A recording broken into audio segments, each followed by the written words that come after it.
Welcome everyone. My name is Dr. Rhiannon McNeil. I'm a postdoc in the lab of Professor Dr. Sarah Kittel-Schneider. We're based in the Center for Mental Health at the University Hospital Würzburg in Germany. And we use iPSCs quite a lot, induced pluripotent stem cells, although I'm sure everyone here knows what they are. And we use iPSC-derived models as well to investigate the genetic and molecular mechanisms underlying various psychiatric diseases, mostly focusing on ADHD and bipolar disorder at the moment. And today we're going to talk to you about the effects of biological and technical variation on patient iPSC studies. And basically the question we're asking is, how can we achieve reproducibility in this type of research? So first of all, to start off with, what is reproducibility? There's quite a few definitions out there, but the one I like the most is by the US National Science Foundation. And they simply state that the ability of a researcher to duplicate the results of a prior study using the same materials as were used by the original investigator. So a few years ago, several studies were published that highlighted the problem of results not being able to be replicated in scientific research.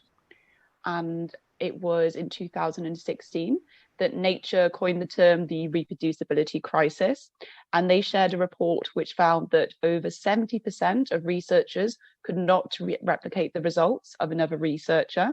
And more worryingly, over 50% of researchers could not replicate their own results. And this is where the term reproducibility crisis came from. And it basically suggests that if you can't reproduce the data might be wrong. So what is the problem with regards to iPSC research? Well, iPSC technology is still relatively in its infancy. And because of the great potential of this technology, everyone has rushed into it using resources to develop lots of different models because, as I said, it's an exciting technology. We all want to work with it. It's got great applications. However, there's been lots of studies published now, but overall in the community, there's a lack of scientific consensus on important factors such as protocols, replicates. So what is a biological replicate? What is a technical replicate? How many replicates should we use as a minimum? And there's the worry that perhaps in the next 10 to 20 years, lots of the research which is being published at the moment may not actually be reproducible.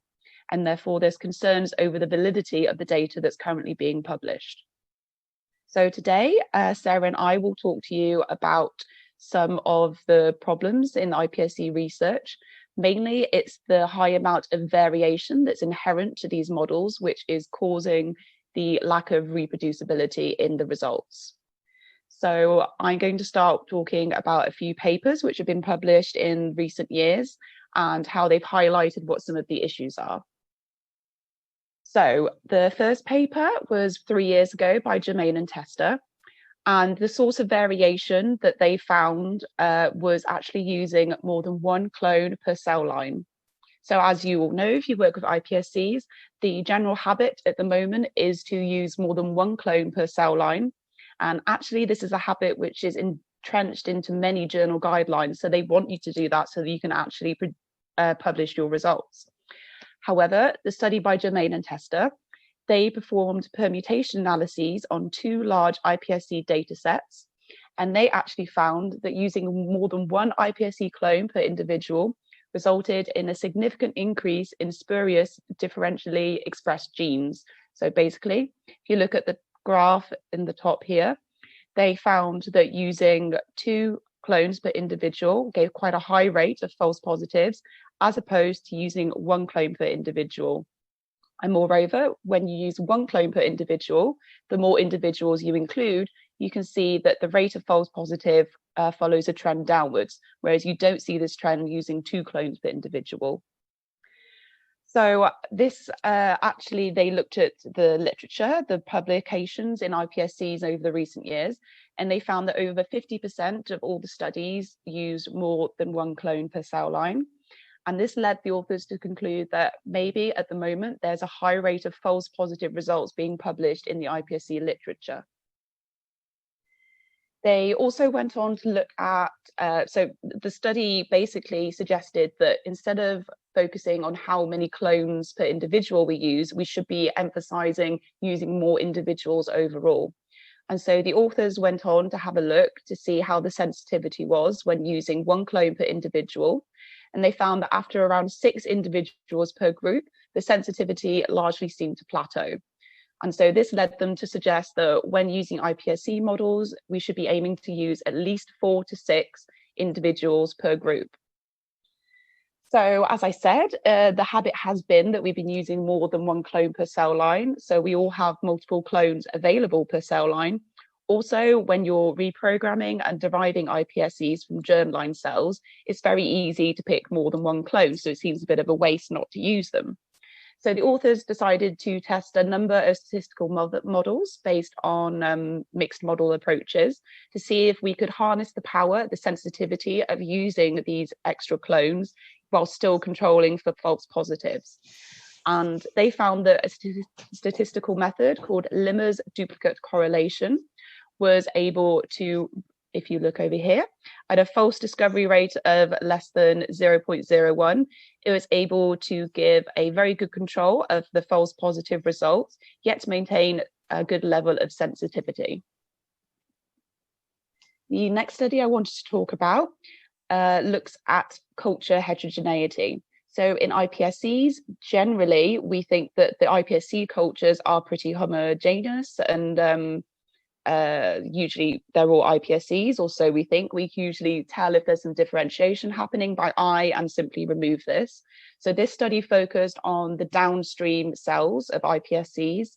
So when you differentiate iPSCs into a different cell type, usually it's quite a lengthy and complex procedure.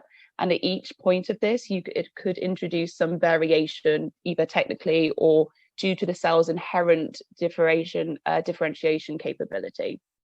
So this study by Schwarz and Truber et al., they sequenced 177 iPSC-derived sensory neurons from just 1 individual.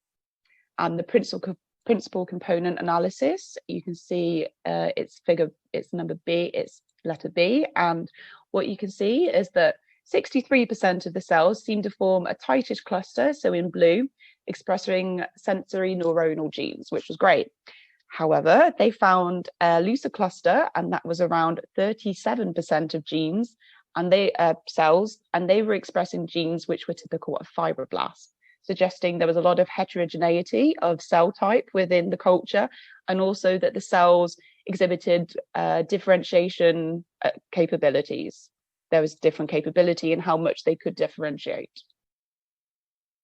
They went on to look at some technical factors, and they found, using variance components analysis, that actually more variation was explained by differentiation batch. So, for example, the same cell line was differentiated on different days, and this caused more variation in the resulting data than actually the starting donor iPSC line of origin. So any genotypic effects would have been masked simply by the technical factor of starting the differentiation on different days. First principal component analysis of the iPSC gene expression was also able to clearly differentiate between iPSC cells that had been cultured using the E8 method and iPSC cells that had been cultured using feeder cells.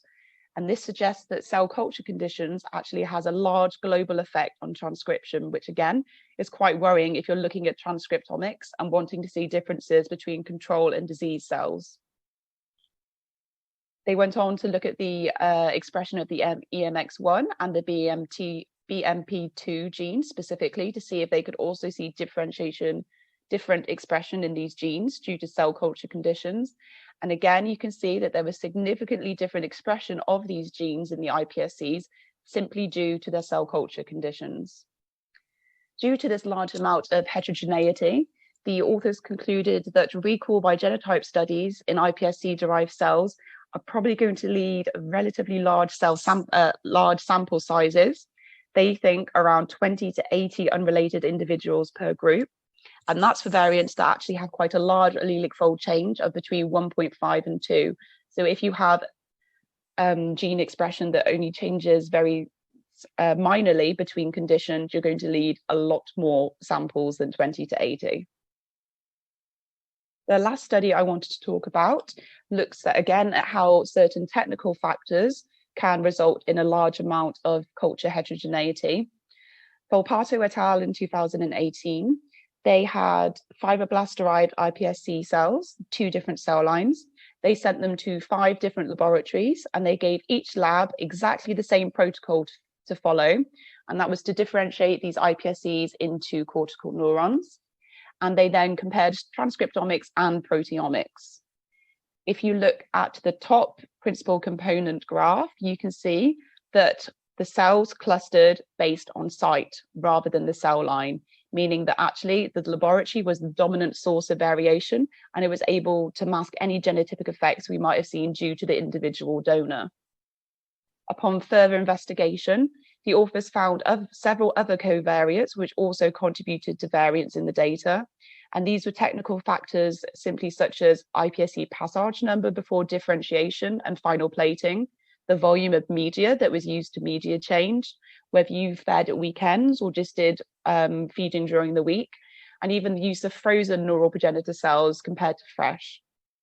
They also performed FACS analysis in these cortical neurons, and even within the cortical neurons, they found 4 to 5 subpopulations of different cell types, including non-neuronal cells such as endothelial cells, and more worryingly, that the proportions of these different subpopulations varied between the labs. So the different labs, whatever they did that was ever so slightly different, was able to change the proportion of the different types of cells that were present in the cultures. So all quite depressing. However, they found and utilized a method called factor analysis based, called remove unwanted variation. It's a factor analysis based method. And basically what it tries to do is get rid of the technical noise while keeping the variation which shows the true biological signal. And if you look at the second principal component graph, you can see that after applying RUV, that actually the cells clustered by their cell type. So in the light and the dark blue, you have one cell type, and in the red and the orange, you have a different cell type. And you can see that they no longer cluster by site, but are able to cluster by genotype. And Sarah, it's you now. Just tell me when you want me to press next. Okay, good. Yeah, I'm talking a bit about the more like the clinical side of sources of variation. And the one thing is for sure the donor. So as you all know, mental disorders are highly complex and also highly heterogeneous disorders. And that also can lead into the fact that cellular phenotypes could also vary wildly, because if the symptoms and the phenotypes of the patients are really heterogeneous, then why should we find like a homogeneous cellular phenotype? So we really need to think of what patients to choose, and also what controls we choose as donors for our cell culture experiments. So one thing we could do, or we're also doing, are patients and controls with or without known genetic risk variants. And I mean, as Rhi pointed out very nicely, that common variants like single nuclear polymorphism are interesting because they're common variants, and the contribution to the disorder they have applies for a very major group of patients. But on the other hand, the problem is that those contributions of the risk of the common variants, common risk genetic variants, can be like very low, and for example, alter also 1.2 fold or something the gene expression, and then we really have a problem like with numbers.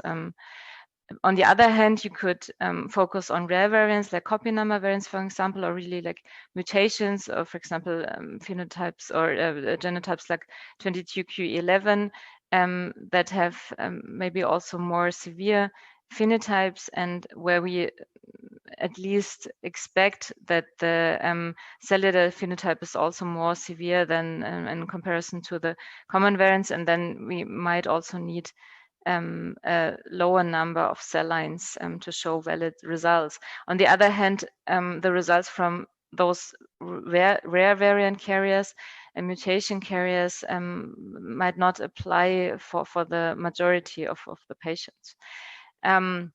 The other possibility is to choose patients with a well-defined phenotypic subtype, for example, regarding treatment response. And there, I mean, I think you all know there are some very interesting papers out there already showing also a cellular phenotype of people with bipolar disorder, which are lithium responders versus non-responders.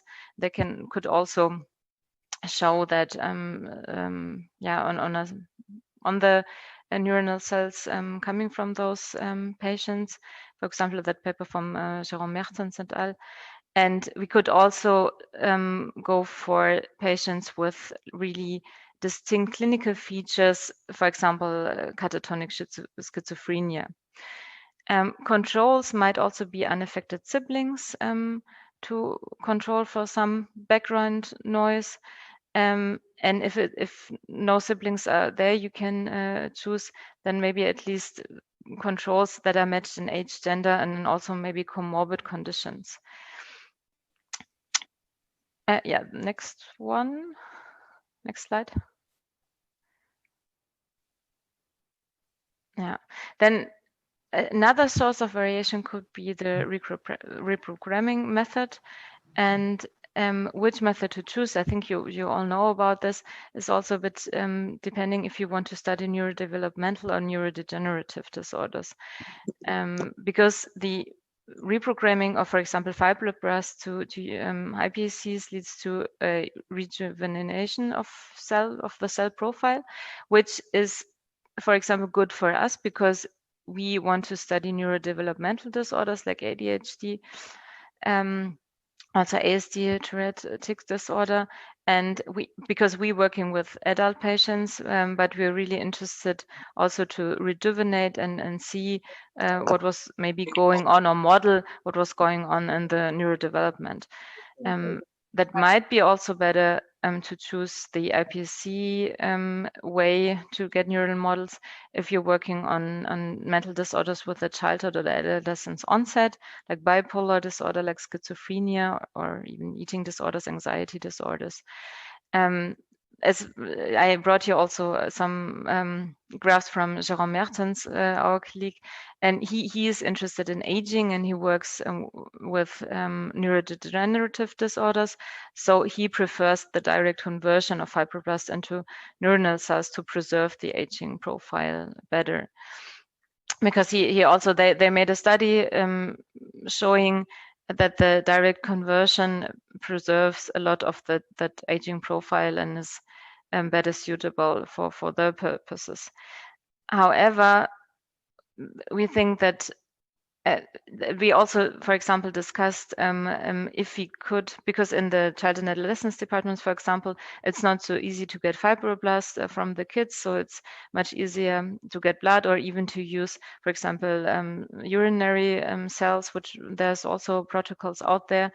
But the problem is if you then want to compare those neurons that are derived from different primary cells, then I think it's still not really clear if, or I mean, we think that there might be also a lot of variability just induced by the different kind of primary cells that were taken for the reprogramming and the neuronal differentiation.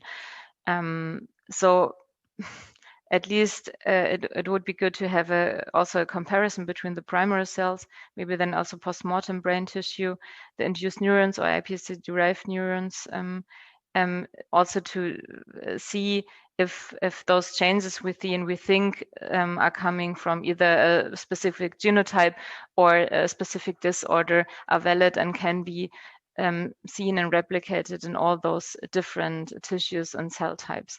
But this is also a lot of extra work, and it's also not easy. For example, post-mortem human brain tissue is not available for every disorder and has also its own limitations. But we think that I think that would be also good to prove or to see if the results we get are really due to the disorder or genotype and not due to the different techniques and cell lines they're coming from. Next, please.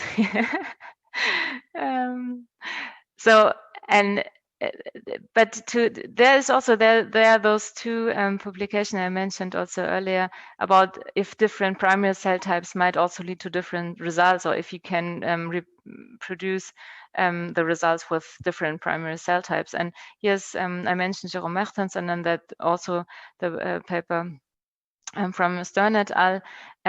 They on the one hand used fibroblast cell lines and differentiated them to neuronal cells, and then in that following paper they used EBV immortalized lymphoblastic cell lines and differentiated them also into a different kind of neuronal cells. And they showed in both experiments, they showed similar results. And that was those papers about the lithium response and non-response bipolar patients. So this, I think, makes me optimistic that we really might also be able to use different primary cell types and reproduce the same results that has to do with a genotype or a specific subtype of a disorder. But however, this needs to be proven, and there's a lot of work that needs to be done to validate and replicate those results. Next one. Yeah, now you go on. Okay, yes, me again. So now that me and Sarah have thoroughly depressed everyone with how unreproducible or how hard it is to achieve reproducibility in iPSC research because of all the problems there are at the moment with heterogeneity, I'm now going to talk to you quickly about the potential solutions to some of these problems. So the first one I want to talk about is the technical problems, such as, different passage number, whether we have weekend feeding or not, the starting cell density, and some potential solutions could be that at least within the lab, you have consistency. So the same source cell type, the same reprogramming method, the same feeding schedule. And between labs, I think it's going to be a bit too optimistic to try and get standardization with such small technical factors. However, if, for example, your lab wants to collaborate with another lab and compare results or use cells from both the labs, then perhaps you can discuss with this other lab to standardize exactly how you're treating the iPSCs and the neurons. Also, as demonstrated earlier, you could try using the remove unwanted variation method in order to try and remove some of the technical noise that comes from factors such as this. The next problem or source of variation is using more than one clone per donor. And so obviously the first solution could be to simply use one clone per donor, but try and increase the overall number of donors used. So as said, Germain and Tester suggested 4 to 6, Schwartz and Truber suggested 20 to 80. And we recognize that getting this many number of iPSCs is extremely time consuming and costly. And so hopefully, if we can try to reduce the heterogeneity and the technical noise, perhaps we don't need to use between 20 and 80, but I would always say that a minimum of 4 to 6 should be used. We could also try using mixed clones. So these are cultures where different clones have been mixed together. And a paper by Willman et al. In 2013 compared the mixed clones with the clonally derived cultures, and they found that they did not differ in any significant way. So they had the same pluripotency, they were able to differentiate into all the different germ layers, they had the same proliferation ability. And lastly, of course, if you do want to use more than one clone per donor, especially if you're doing some sort of sequencing or omics approach, then we could try using the Limmer's duplicate correlation to try and account for the interdependence of the clones and control the false positives while allowing for more sensitivity for detection. So also when we're deriving the iPSCs, we usually manually pick the clones. So there's subjective clonal selection by the researcher, which can add to variability, and also whether or not we truly have a homogeneous starting culture of iPSCs. So a solution for this could be to use cell sorting using MAX or FAX to isolate high quality iPSC cultures, resulting in a highly homogeneous culture. With regards to the protocols and the laboratories, with everyone doing something a bit different, a solution could be the use of Rosetta iPSC lines, which was suggested earlier this year by Volpato and Weber. And this is basically a set of case and control lines, which are shared between the laboratories and are reused across experiments. And it's thought that these iPSC Rosetta lines could then be used as a reference point for data normalization for comparison between different labs and or different protocols. Something else which we haven't talked about much today, but which is also a area that we need to focus on, is the genetic quality control. So making sure that the differentiated cells you end up with, for example, neurons, still recapitulate the genetic differences that you're interested in the fibroblast cells.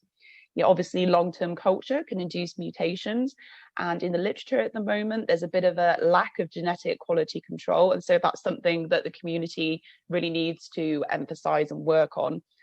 So we're suggesting that genetic quality control should be checked at multiple time points, e.g. it should be checked in the germline cells, for example, fibroblast cells, should be checked again in the iPSC cells, and then checked again in the differentiated derived cells. And for this quality control, it was suggested by Pop et al. In the 4-IPS consortium a couple of years ago that karyotyping should be used to look for gross abnormalities. And I think most people do that for their iPSCs, whether it's redone again for the resulting neurons or other cell types, it's not done so often. They also suggest to use a cytogenetic microarray to look for copy number variables. And they also suggest to perform next-gen seq to look for SNPs and insertions and deletions. I think at the very least, if you are looking at a specific SNP or set of SNPs, that you should at least perform SNP genotyping in your iPSCs and also any other derived cells, just to make sure your SNP is still there.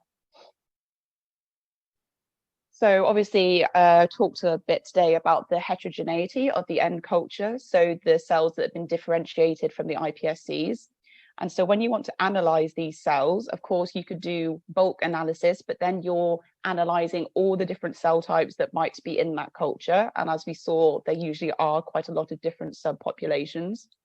So a solution to this could be to use cell sorting on your final culture to extract your desired cell type for analysis.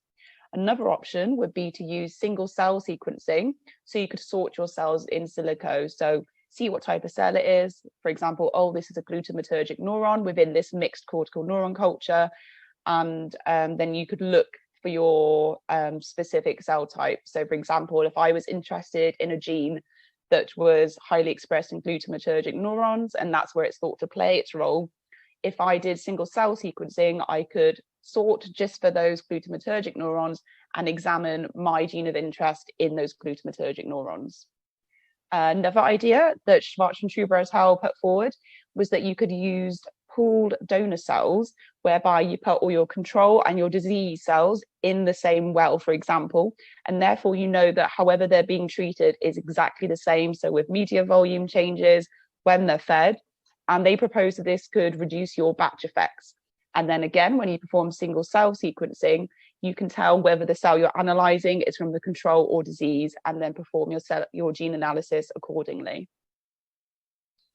So as Sarah talked about, we also need to give a lot of thought to the clinical presentation of the patients and the donor demographics.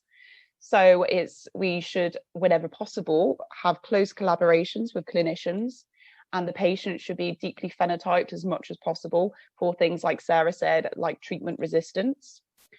We also need to match our controls and disease for demographic factors such as age, gender, BMI, and ethnicity. We can use unaffected sibling controls, and of course we can try to use isogenic controls, for example, produced using CRISPR-Cas9.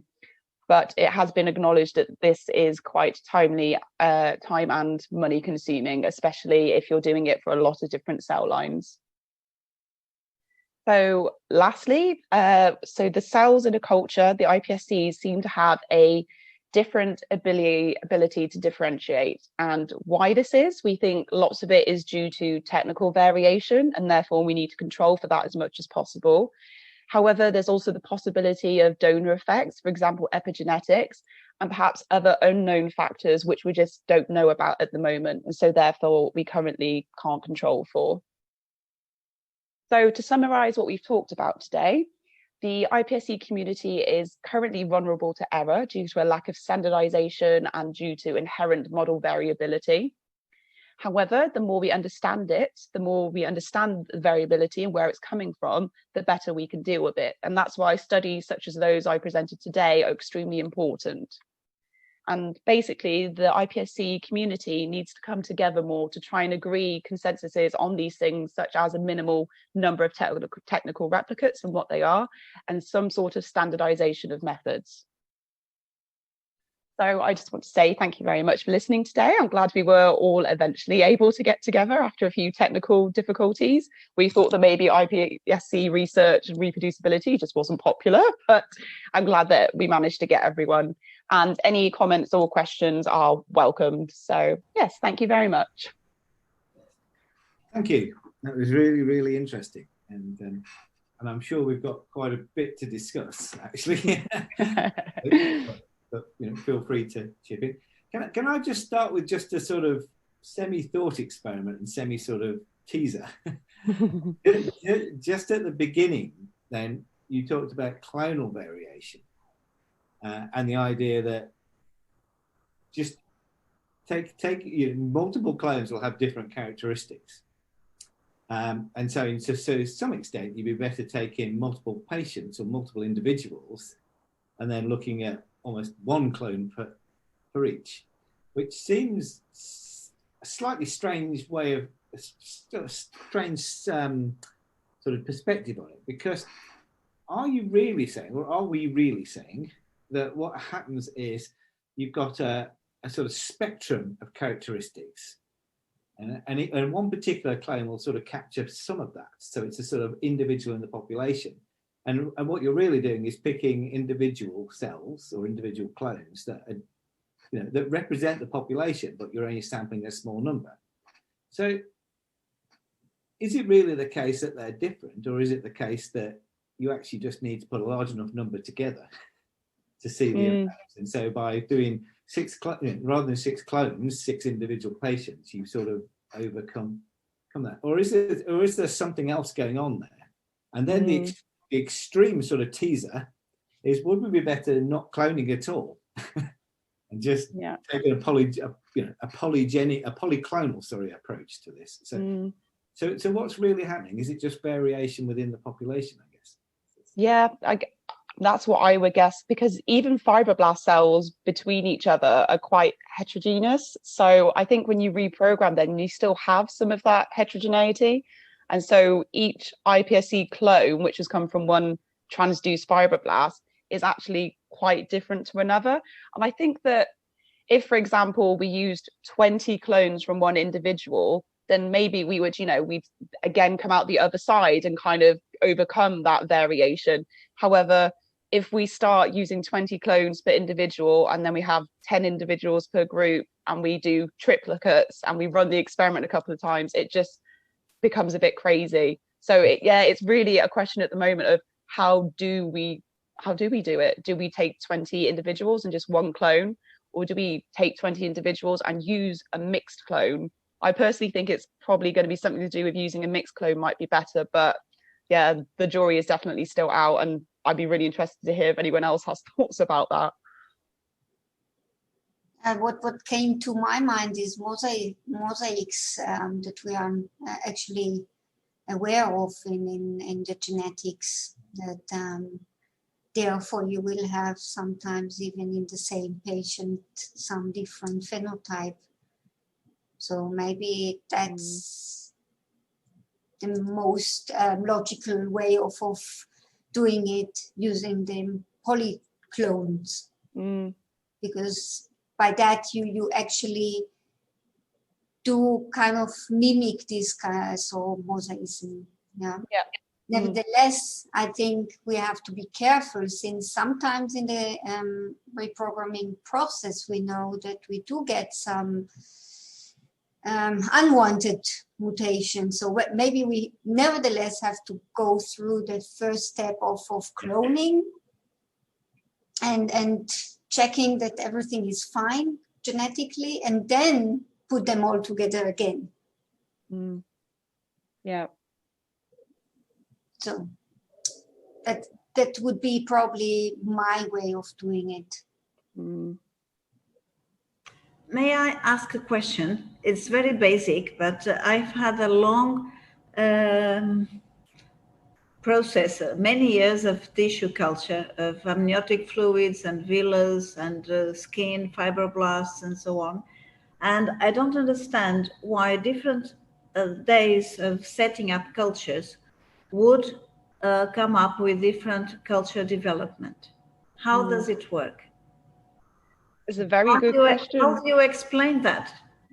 I mean, as a first guess, it could be time during culture. So even if it's, the same cell line and the cells have spent 5 days longer in culture, perhaps that introduces some technical, some variation. Or perhaps if you start on a different day, maybe that then dictates whether you feed at a weekend or you don't feed at a weekend, or maybe there's an extra day between feedings that wasn't for the other cell line. But again, it's a good question. Where exactly does that variation come from? Because it wouldn't, to me, I wouldn't have expected it. And I think that's one of the problems. People don't think that could be a source of variation. So people don't mind, starting it on a different day when, it's just one study. Who knows? Maybe it actually doesn't matter at all. But it's definitely something interesting to think about and really argues for consistency. Well, in my experience, it makes a lot of difference if you set up cultures on Friday and you add a little bit of media. For instance, if you are setting up fibroblasts, it does make a difference if you add 1 or 2 little drops over the weekend or the next day, the following day. So if you set up on Friday and you don't feed the following day or Sunday, it won't have the same effect as if you set it up on Monday to Thursday. So that is very basic for tissue culture. I mean, that is, it is not even an issue. But actually, just to throw, I think your question is a very good question, actually, Natalia, and to throw it back to you slightly. Sorry, I'm putting a bit of sand in the wheel. Well, no, it's a good point, because within the parameters of doing the experiment properly, obviously appropriate amounts of medium and whatever else, but assuming you could standardize that, which you must do, what do you do with the variation? How much does it matter for you then, just in a different context? So if you want to make viable cells, it does matter, because you can see when you are doing these cultures that if you are later going to synchronize them, you will see that there is a completely big difference between synchronization, in the sense that if you stop them in the metaphase, you are going to have many more if you set them up in a regular basis, and if you feed them at the X days or X hours, or if you don't. So you don't want to set up cultures on Fridays, definitely. No, but I'm just thinking that there must be a point at which, every culture is different. Yes. In a minute way. Yes. But we don't only work on one culture. we do manage to put things together, and I guess it's a distinction between so much variability that we can't measure what we want, and sufficiently little that we can. So I wonder where, to some degree, that where people draw that threshold, and I guess my thought is going in this situation: are we being, and this is again, it's a thought, it's a teaser. Are we being too sensitive to the issues and trying to, find systems that are so standardized that they're absolutely reproducible to the gene level, for instance? But in reality, if we step back a bit, we would have enough parameters to work in, which is the sort of reality, I guess. So are the stem cell people better or worse? Are we worse off, or are we too sensitive? I mean, it would be interesting to know how we match other groups. I think the problem is, well, where the line would be drawn is that if whatever technical factor you're doing a bit differently, if that introduces enough variation that then hides your genotypic effects, that's when you need to standardize it. But I guess that's going to need more research. But yeah, that's where the line should be drawn, really. I mean, literally the clonal situation is the easier one to think about, but you could apply to everything, couldn't you? Or some things at least.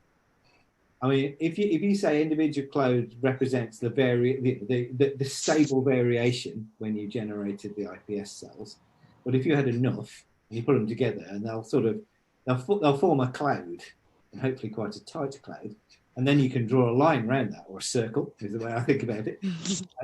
But I guess you have to decide where you don't decide that everything should be identical, but you decide where the boundary is, and are you crossing the boundary? That might be more feasible, although maybe not.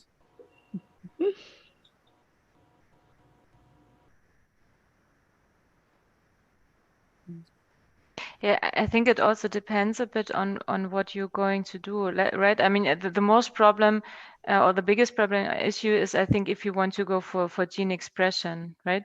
Because that is, I mean, that is something also that even slight differences in the technical situations or something, I think can change that. And that is, and there, I mean, it's a whole, if you measure like a lot, really transcriptomic, whole transcriptome measure, there's a lot of genes and then also a lot of tests, and you have that multiple testing problem like anyways.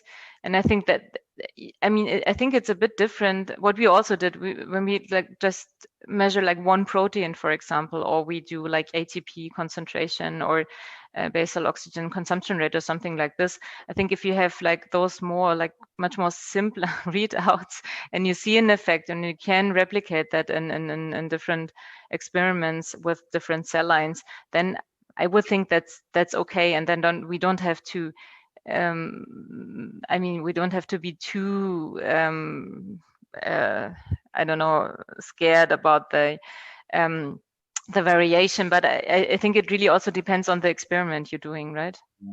I would have thought, yeah, that's my teaser, yeah, because if it's a population thing, if you took a gene and you looked at the levels of expression, you're probably right. It could be very different. If you just counted the number of cells that were expressing that gene over a threshold, would you get a different view?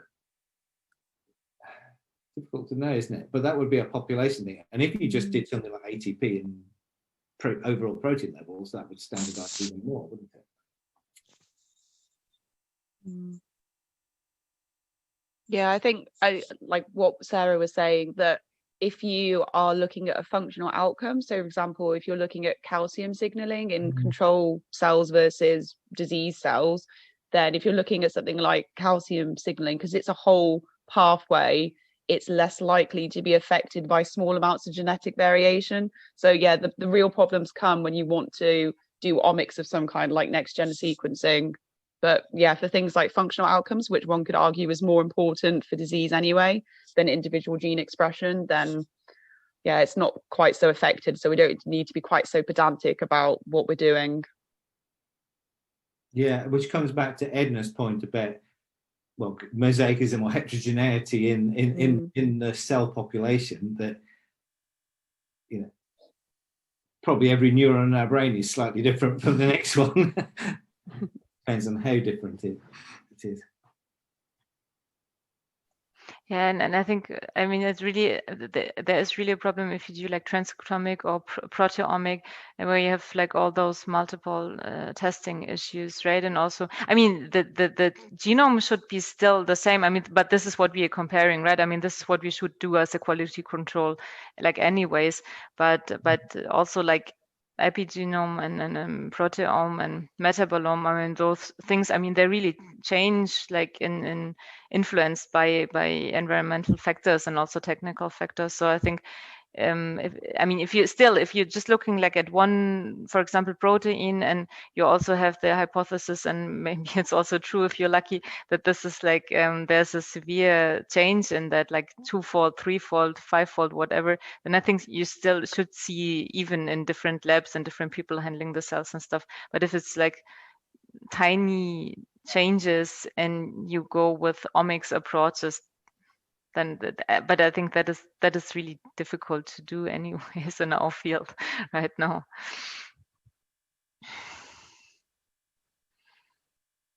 And what about the question of correction? Because that sort of came up in the various tricks. I mean, do we need to push that sort of numerical or computational correction further and see where it breaks down? I think for when you're doing omics, definitely. I think, these authors touched upon it, but I think people who know what they're doing with that sort of statistical analysis should, really push it a bit further, and for the large data sets, because there's quite a lot publicly available now, really investigate what can be done with the statistics to try and remove some of the variation that's coming into these omics data sets. Yeah. So let's pool the data sets that exist for like experiments, I guess, and so they won't be identical, and they won't be genetically identical by any means, but ask, if you just put all your controls together, or all the controls that exist, what do they look like? How tight is the cluster? Is that the... And then look at the different parameters and work out whether that changes from one parameter to the next. Yeah. Is there a community-based experiment here that, in a sense, a group of labs take their favorite cell line, they swap it with the other people in the group, and everybody does the same differentiation in principle, because we just said they won't all be the same, and then we put all the data together and see how much variation there is, and whether it won't change anything that you've shown, but whether it just tells you how big the problem is, and whether that problem is soluble in terms of confidence of the measurements. That's basically what Volpato did in 2018, where they sent, I think it was just 2 cell lines, 2 iPSC lines to the 5 different labs, and they all used the same differentiation protocol. And as you could see from that study, that the individual lab was a big source of variation. But I think definitely more investigation can be done on using those sorts of ideas. And they did gene expression, right, with the iPSC? Yeah. Gene expression and protein expression, so sequencing and proteomics. But they didn't do any functional outcomes such as calcium signaling or anything like that. So it could be interesting to compare those functional outcomes with the omics and see whether the functional outcomes are as affected by variation as the omics are, which hopefully they wouldn't be. Yeah, I wonder that. Yeah, sorry, Sarah. But I think that would be really interesting to do, right? I mean, not replicate the experiment in your own lab, but just do 2 independent experiments, like in 2 different labs, and then see if you got the same results. And do very high level down to really, gene level. Where how they vary. Yeah. Because there are different functions here, aren't there? There is comparing, say, patients and non-patients and understanding where you are on that spectrum.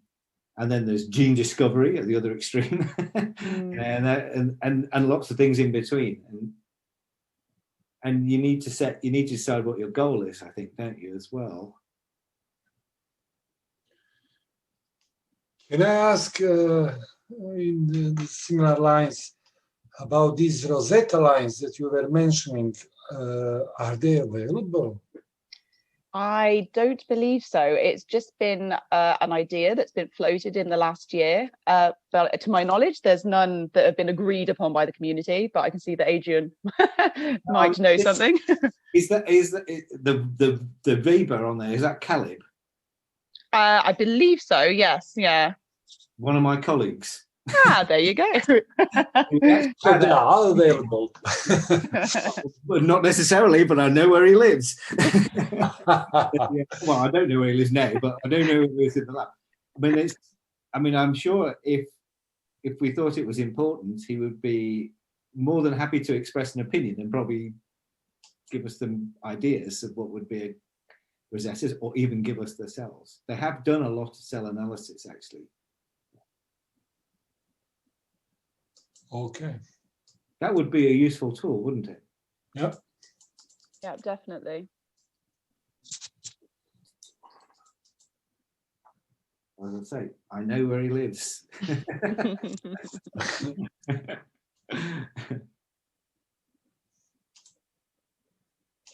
Wow.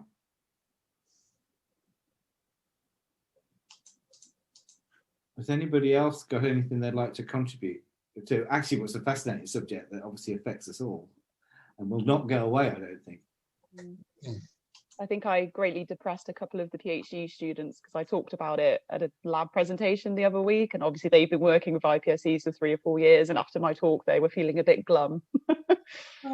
Thinking that all their data might not be that robust, but it's an important topic. I mean, if you think about it, this problem has always existed. It just depends on what your expectations are. And if you want an analogy or an analogous situation, there is the sort of making CRISPR knockouts and CRISPR animals even. It doesn't matter whether in the cells or animals. So, you know, my original, my PhD would be called genome editing now, but it was a long, long time ago, and you called it something completely different. Right? And we could barely use them. We were just at the edge of developing homologous recombination, which we could get going. You certainly didn't sequence the whole genome of the cells and worry about any off-target sites. Because you can do that now, you then become sensitive to that being a problem. But the problem existed then. It's just, it was intangible. So there's to some degree, it's how you set your parameters, isn't it? What you can do. And so everyone is aware, I think, in culture, cell culture, that cell cultures diverge constantly and probably pick up mutations all the time. And so trying to have completely mutation-free cultures that are all genetically identical will never happen. So it's how you handle that situation, I think, isn't it? One of my colleagues was saying that actually this whole reproducibility crisis happened with animal models. So when people first started using animal models, it was all very exciting. Everyone published lots of papers. And then after 10, 20 years, they suddenly realized, oh, actually, there's a lot of inherent problems here. And then they started to try and address those. But I think it's the same with any new technology. You know, it comes out, everyone's very excited to use it, and they start developing models. And then as time goes on and more research is done, you start to realize where there's some big weaknesses, and then you have to work to try and address them. And that's why it's important to have these kind of forums where we can talk about where the potential problems are and what we can do to try and overcome them. Yeah. Yeah, it's also the same with imaging studies, right? I mean, they also started with low numbers. Now they have a lot, really high numbers. And I mean, you have the scanner effects, and therefore they developed also techniques to account for the scanner effects, making phantom images, but then also a lot of biostatistical, bioinformatic work to get rid of those scanner effects and to see the real effects. So I think that, like in most techniques, you have like similar problems, but just if the field also, like, I mean, they started earlier, so they have solutions now. But I think this is also the way for us to go, and not to be depressed and just let go of cell culture work. Brain scanning is a really good analogy, and I was thinking the same, because you can share data across really, really complex data across multiple sites and standardize them. So it can be done. And you just thought that would be really challenging. And I guess it is, but it's because they can look at the patterns and fit the patterns, isn't it? That is a very good group of people to sort of take heart from and work with, of course.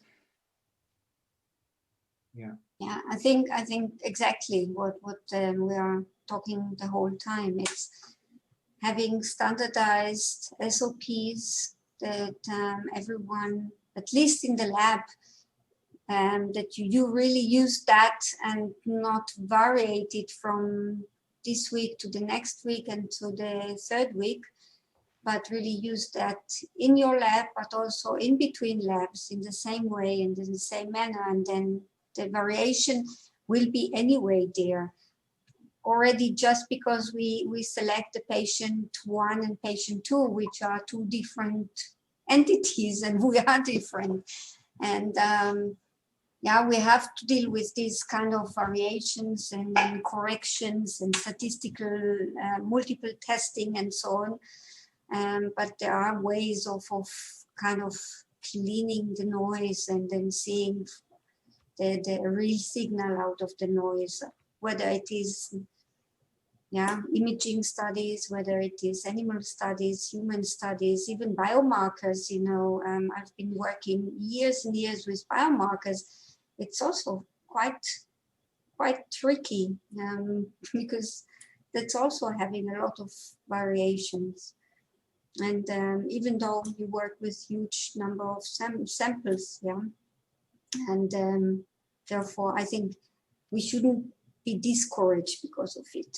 We just, I think, need to be aware of it. That's the point. We have to be aware of what could be the most significant cause of such variations. Yeah, I totally agree.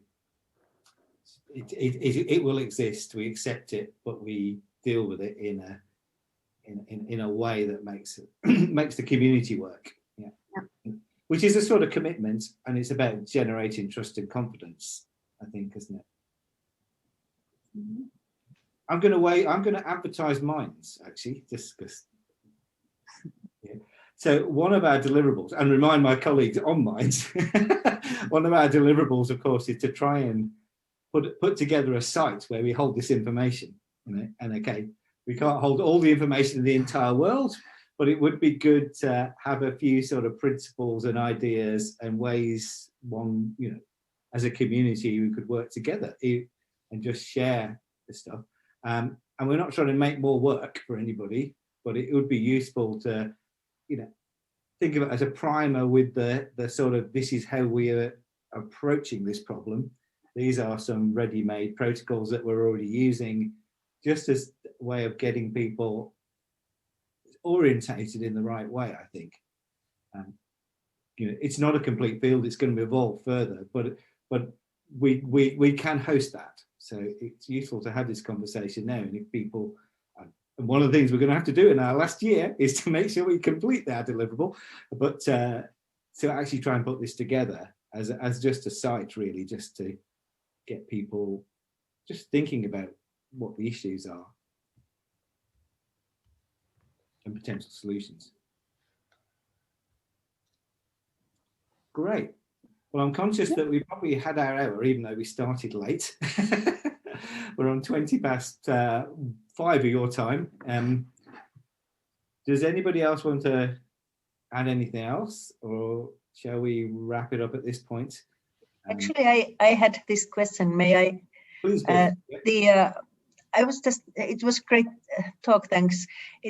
I was just wondering whether the variation actually is similarly high in differentiation of different iPS clones of one individual to brain cells and other types of cells in other tissues. I mean, that is it like the reason of the iPS cell or the differentiation particularly to brain cells, which are sort of activity dependent, maybe more.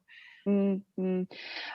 So in the studies that I've seen so far, they've only really been performed on neurons, so the sensory neurons, but also the cortical neurons. I would hazard a guess that probably any sort of differentiation, so for example, into endothelial cells from the iPSCs, will probably also suffer from the variation because of the iPSCs being variable. And then the differentiation process is usually quite lengthy and complex, and so technical variation can come in at any point. And I think that's probably where the main heterogeneity is coming from, the technical factors, rather than from inherently in the cells themselves, or perhaps a mixture of the two. But yes, like I said, I would guess that probably other types of cells derived, differentiated from iPSCs would also suffer from the similar level of variation and heterogeneity. Yes, okay, like liver cells also. Okay, that's interesting. Thank you. Great. Yeah, that's a very relevant question. Yeah. Okay, shall we, if everyone's happy, I'm happy to bring the workshop to a close. Last chance for a question. Right. I think the important thing is for us to thank Rhi and Sarah for actually doing a really good description and guide through this big problem, actually. And actually everyone has contributed as well to the discussion, because we shouldn't lose heart. It's just the way it is. It's the landscape we live in, and working together, we can build confidence and trust, I'm sure.